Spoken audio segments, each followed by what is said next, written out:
Hi guys, welcome to Australian PT. Today I am going to give you a latest information about PT old task. First of all, if you are new on my channel, don't forget to subscribe Australian PT for more informative video. Let's start. First of all, आज की class के अंदर अपने बात करने वाले हैं speaking, reading, writing and listening all modules के ऊपर। और हमारी जो लेटेस्ट मेन एग्जाम की जो इंफॉर्मेशन है जो आज की क्लास के अंदर मैं देने वाला हूं। सबसे पहले अगर अपने बात करें स्पीकिंग के अंदर आपके लिए सबसे पहले मेन एग्जाम में आप इंट्रोडक्शन को फेस करोगे। अब इंट्रोडक्शन अपने को बोलना है या नहीं बोलना, इंट्रोडक्शन आपने बोलना है इससे ताकि आगे आप जब रीड अलाउड पढ़ो तो रीड अलाउड के अंदर आपको कोई प्रॉब्लम ना आए। तो इंट्रोडक्शन आपके लिए जरूरी है। अब इंट्रोडक्शन के अंदर अपने क्या बोल सकते हैं, आप बोल सकते हो अपना नेम बोल सकते हो, आप कहाँ से हो, आपकी हॉबीज बोल सकते हो। अगर ऐसा कुछ नहीं बोलना तो जो स्क्रीन के ऊपर दिया है वो बोल सकते हो। इससे आप क्या है कि थोड़ा सा वार्म अप हो जाते हो, अपने आप को एक अपने बोले कि एक थोड़ा सा अपने एक फ्लो के अंदर आ जाते हैं ताकि आगे जब अपने रीड अलाउड पढ़े तो रीड अलाउड के अंदर हमारा फ्लो प्रॉपर वे से मेंटेन रहे।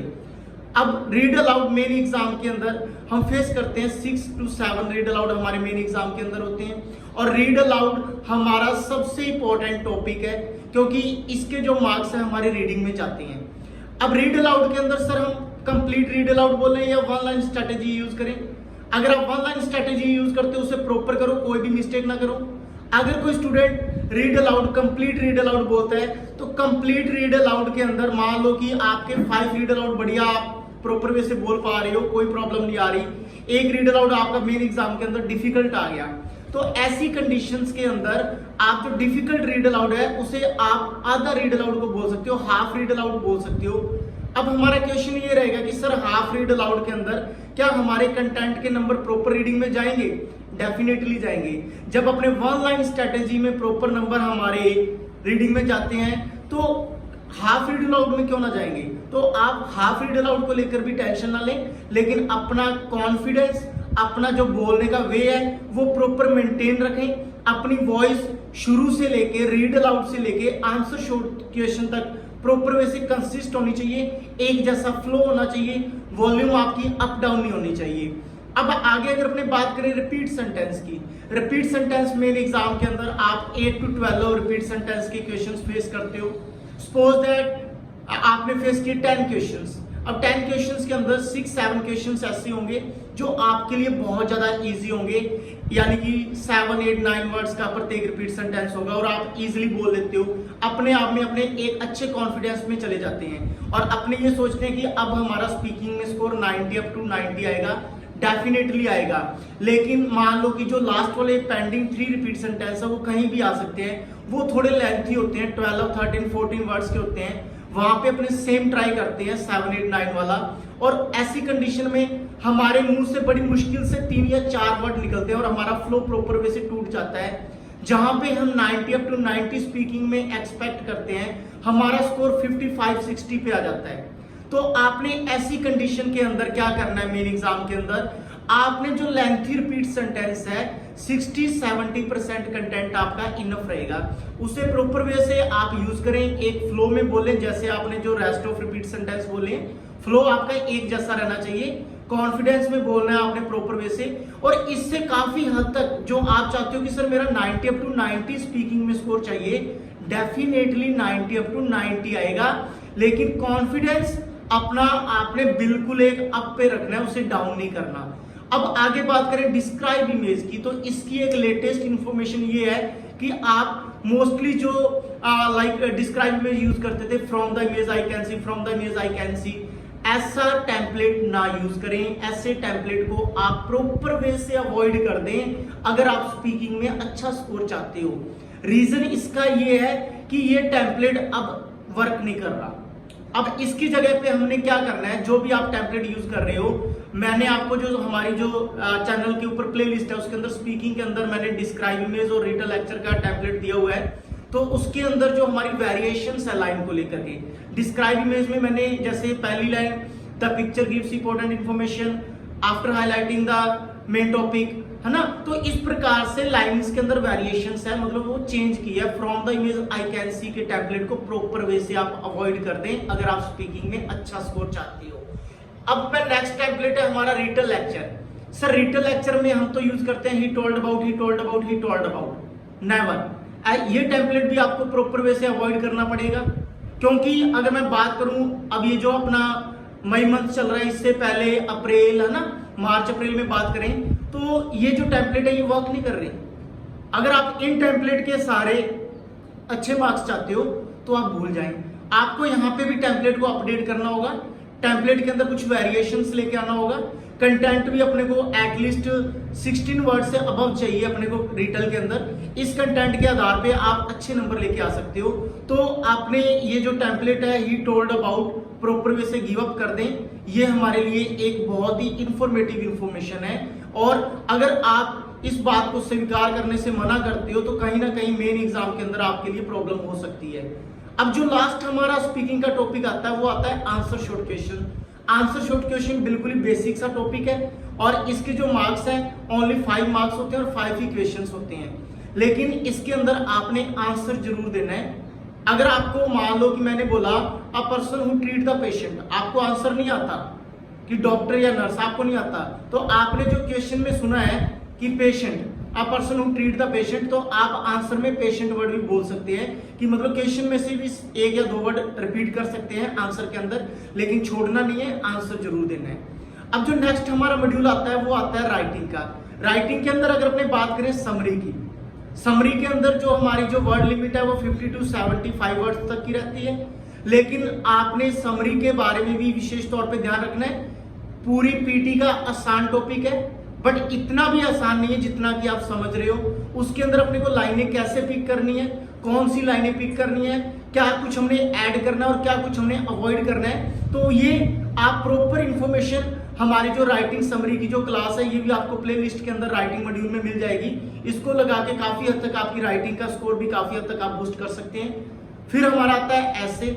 ऐसे का जो पहले आप जो भी टेम्पलेट यूज करते थे, अगर उस टेम्पलेट के अंदर आप कीवर्ड यूज कर रहे हो और टॉपिक अच्छे से प्रॉपर मैनेज कर रहे हो, मतलब कम से कम 3-4 जगह पे कीवर्ड यूज हो रहे हैं और 2-3 जगह पे टॉपिक यूज हो रहा है, तो वो आपका टेम्पलेट राइट है। अगर कोई आप ऐसा टेम्पलेट यूज कर रहे हो जिसके अंदर सिर्फ 2 जगह पे आप टॉपिक ही ऐड कर रहे हो और उसके अलावा कहीं पे कीवर्ड की अपने को जरूरत नहीं पड़ रही, तो ऐसे टेम्पलेट को आपने प्रॉपर वे से अवॉइड करना है। ऐसा कोई भी टेम्पलेट आपने यूज नहीं करना। अगर फिर भी आपको लगता है कि सर हम ऐसे का कौन सा टेम्पलेट यूज करें, तो हमारे चैनल की प्लेलिस्ट के अंदर जो राइटिंग मॉड्यूल है उसका ऐसे का जो टेम्पलेट है प्रॉपर वे से मैंने क्लैरिफाई किया है, उसे आप देख सकते हैं। काफी हद तक वो आपके लिए फ्रूटफुल रहेगा। अब आगे जो हमारा मॉड्यूल आता है वो आता है रीडिंग का। रीडिंग के अंदर मोस्टली आपको यही बताया जाता है कि अपने को रीडिंग करने की कोई जरूरत नहीं है, रीडिंग की हमें कोई टेंशन नहीं है, क्योंकि रीडिंग के नंबर साइड से आ जाएंगे। रीडिंग के नंबर है हमारे सर, हम जो स्पीकिंग है उसमें से रीड अलाउड से हमारे रीडिंग के नंबर आ जाएंगे, लिसनिंग के हाईलाइट इनकरेक्ट वर्ड से आ जाएंगे, समरी से आ जाएंगे, तो हमारे तो 6 बैंड तक के साइड से आ जाएंगे। हम रीडिंग के ऊपर वर्क नहीं करेंगे।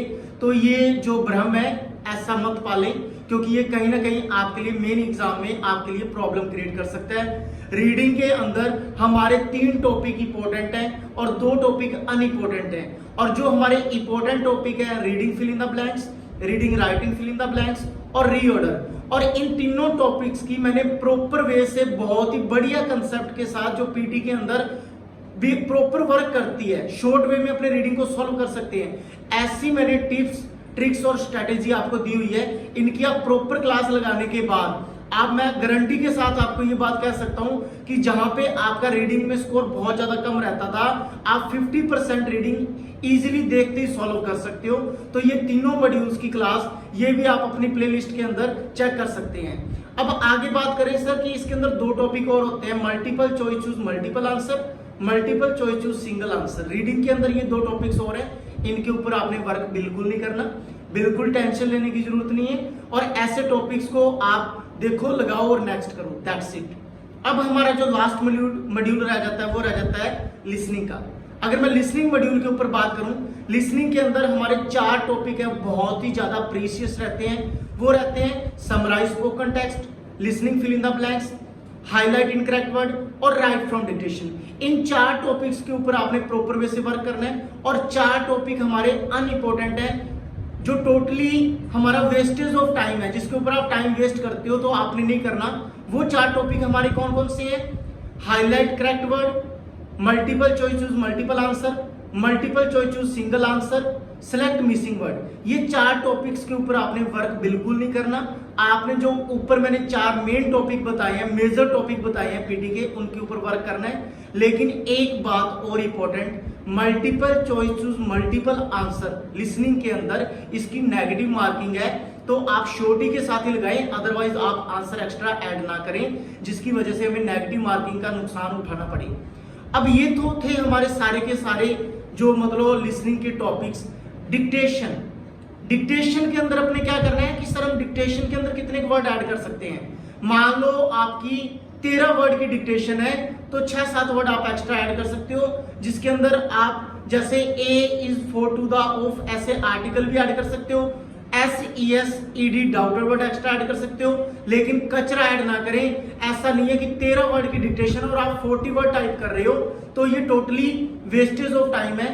ऐसे जो आप कुछ भी मतलब टाइप करते हो या ऐसा कुछ भी वर्क करते हो तो ऐसे वर्क को आपने अवॉइड करना है। समराइज स्पोकन टेक्स्ट जो लिसनिंग का टॉपिक है, इसके अंदर कोशिश करनी है कि 1 या 2 जगह पे अपने फ्रेज ऐड करें ताकि हमारा कंटेंट अच्छा रहे, जिसके हमारे लिसनिंग के नंबर और राइटिंग के नंबर कहीं ना कहीं हमारे लिए काफी हेल्पफुल रहेंगे।